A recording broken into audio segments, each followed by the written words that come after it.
Ignition sequence starts. 6, 5, 4, 3, 2, 1, 0. Liftoff. We have a liftoff.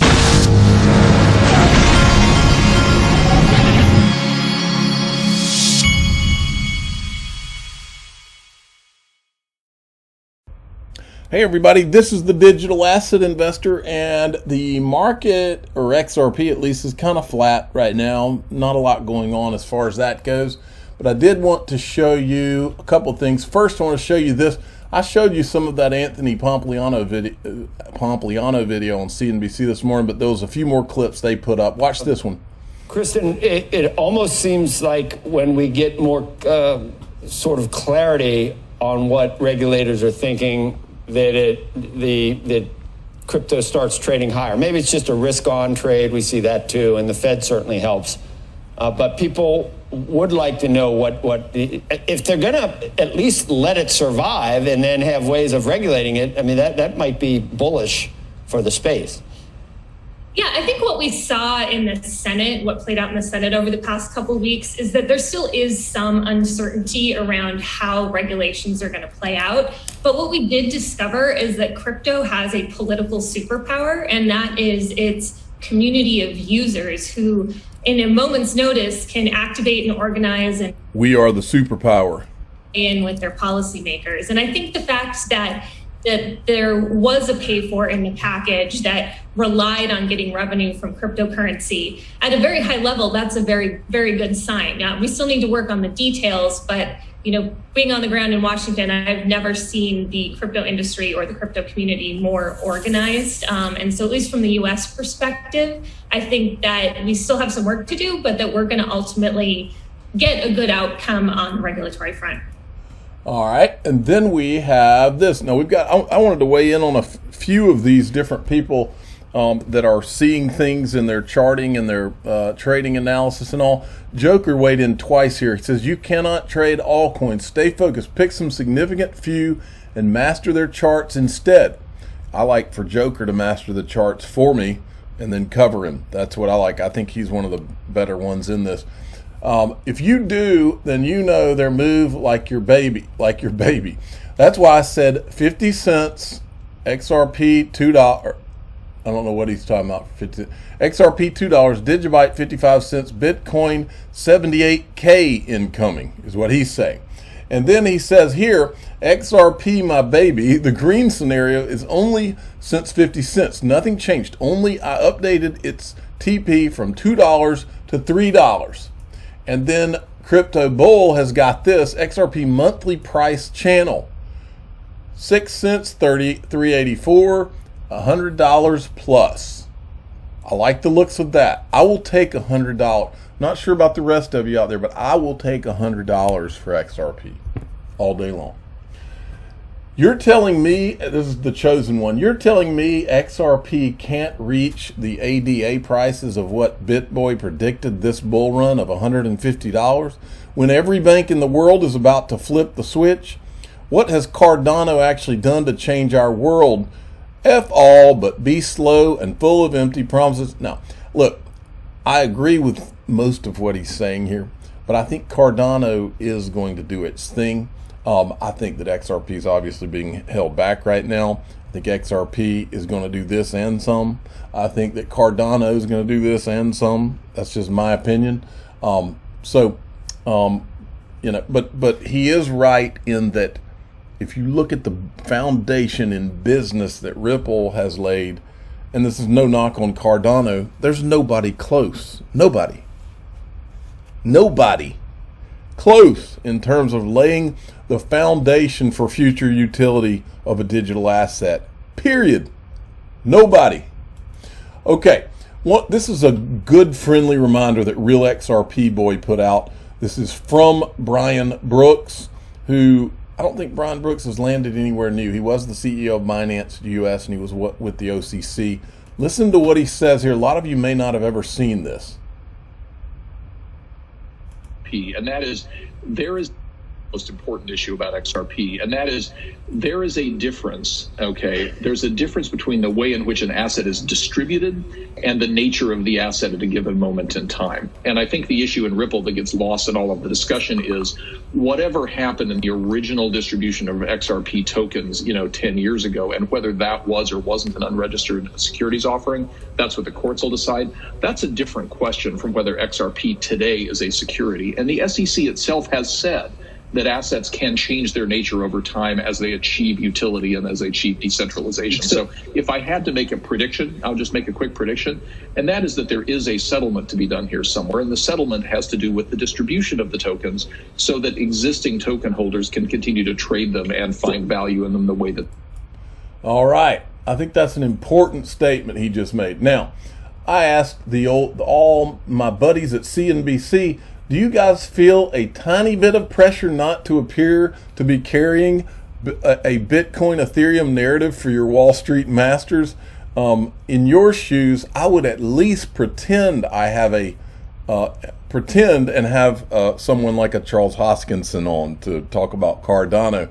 They don't even pretend, and I just use Charles as an example. Wouldn't it be interesting next time the markets start going up if they had a Brad Garlinghouse or a Charles Hoskinson on to comment on the markets instead of Anthony Pompliano and his Bitcoin pump crew? I mean, it's ridiculous and it's shameful.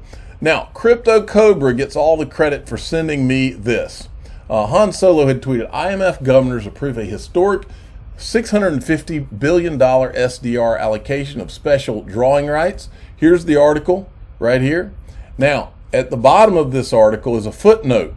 The SDR exchange rate of reference is 70 cents SDR per US dollar as of July 1st, 2021. And he brought to my attention that on July 1st, it just so happens that XRP was also at 70 cents. And I put this in a tweet here if you wanted to go and look at it. So credit on that goes to Crypto Cobra. That is good stuff.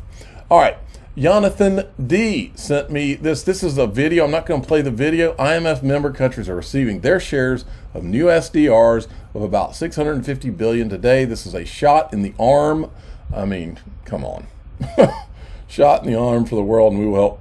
I mean, it's almost like they're enjoying all of this stuff going on right now. I know a lot of people that aren't.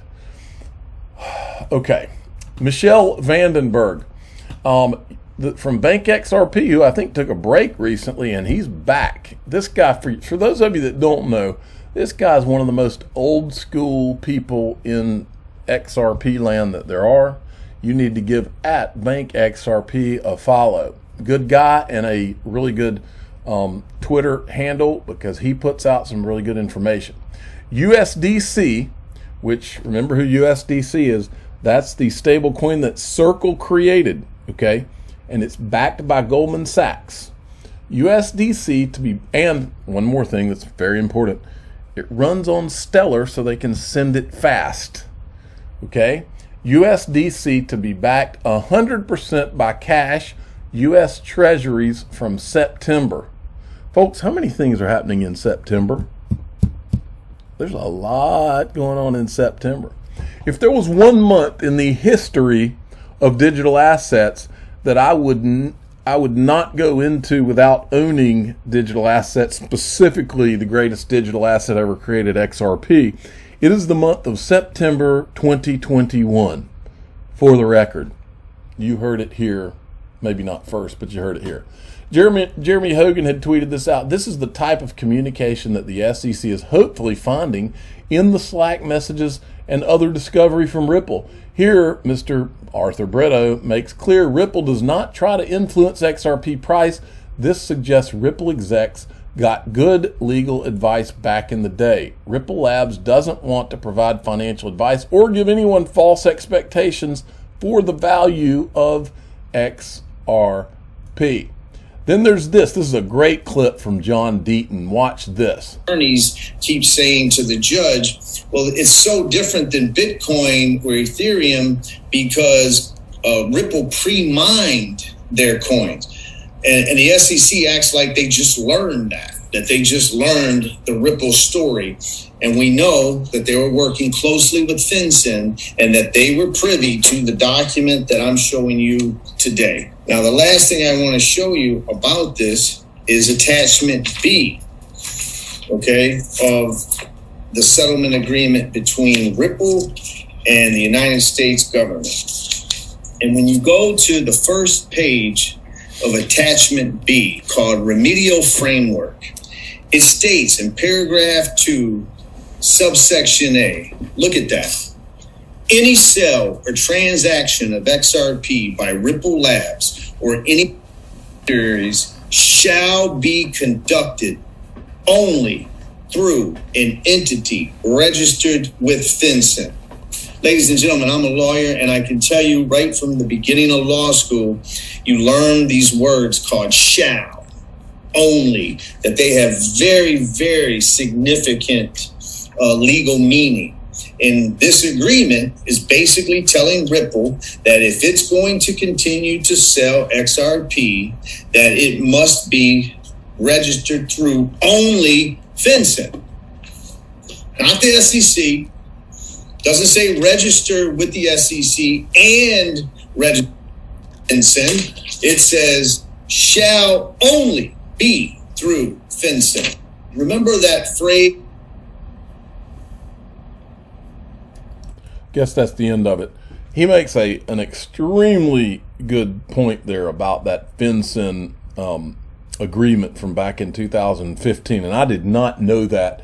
That's good stuff. John Deaton's one of the good guys. Now, you got to watch this because this kid is right, okay? I've talked about Elon Musk and his obsession with the letter X. He named his kid after, he actually named his kid something X. But watch this video because he is over, this is what we call being over the target.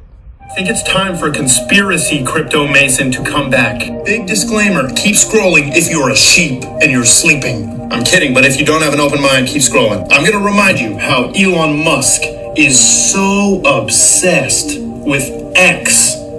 Just the X, he's so obsessed. Here we go. The first thing is he literally named his kid X, and he nicknamed him Lil X. He named one of his Tesla models X. He named an entire company SpaceX. He is running a $100 million contest called X Prize. I don't know what you see there, but just switch this with that. He also ran an online bank called X.com.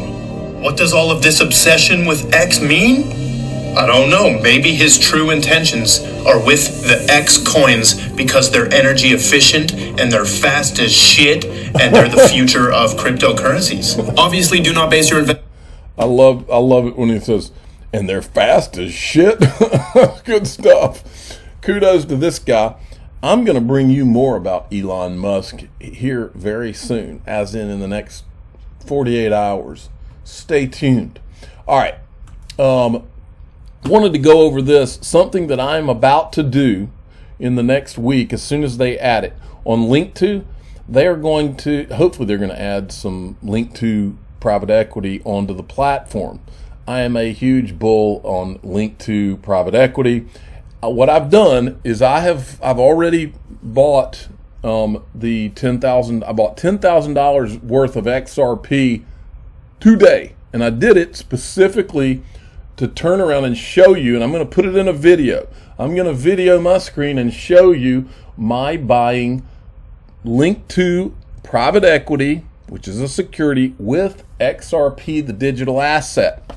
And I want to show it to you specifically to show, I want to illustrate how you can use XRP, a digital asset, to buy a security, an equity, okay?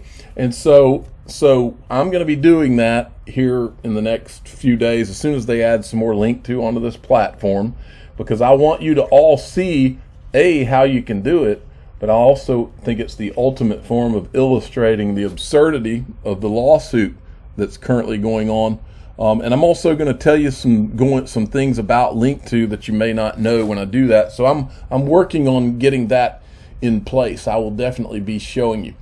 I'm the digital asset investor. I'm not an investment. And by the way, they're a sponsor.